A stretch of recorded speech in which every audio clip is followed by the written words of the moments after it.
دانیہ قرآن academy. یہ قرآن وہ رستہ دکھاتا ہے جو سب سے سیدھا ہے، اور مومنوں کو جو نیک عمل کرتے ہیں بشارت دیتا ہے کہ ان کے لیے اجر عظیم ہے۔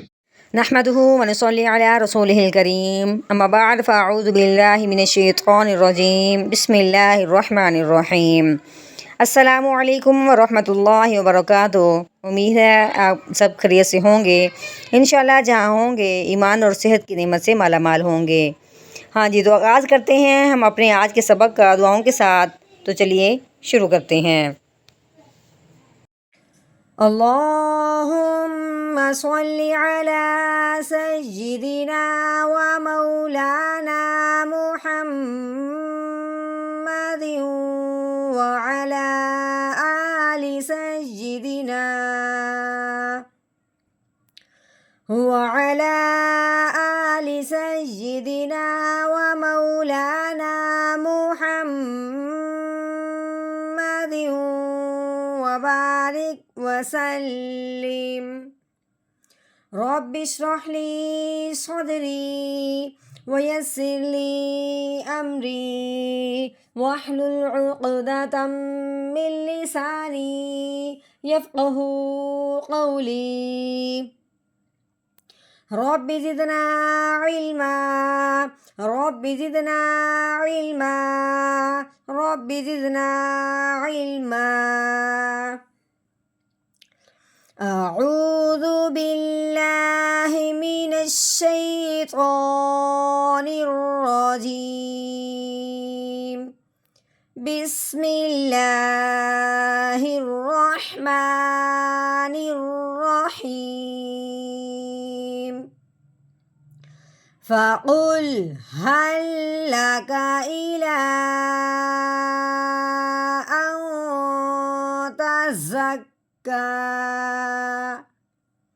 فَقُلْ، فا کے اوپر زبر لگی ہوئی ہے، قوف کے اوپر پیش ہے، آگے لام کے اوپر جزم آنے کی وجہ سے لام ساکن ہو گیا۔ جو فا کے اوپر زبر ہے تو کیسے پڑھیں گے؟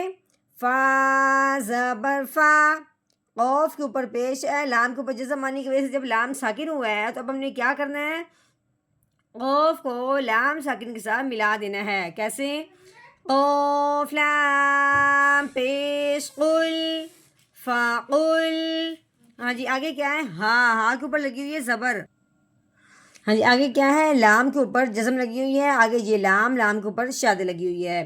اب جزم والا حرف اور شادہ والا حرف دونوں ساتھ ساتھ ہیں، یعنی کہ ساکن اور مشدد حرف دونوں ساتھ ساتھ ہیں۔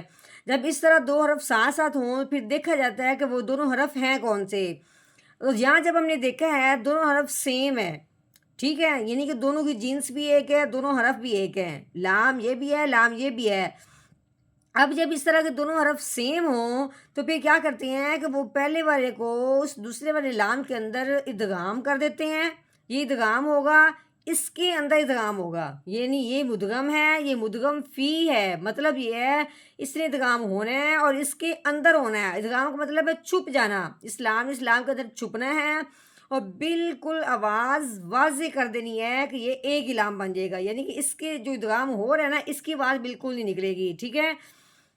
جیسا کہ اب ہم نے ہا کو اس لام کے ساتھ ملانا ہے، ہا لام زبر حل، اب لام کے اوپر زبر ہے، لام زبر لا، حل لا، ٹھیک ہو گیا۔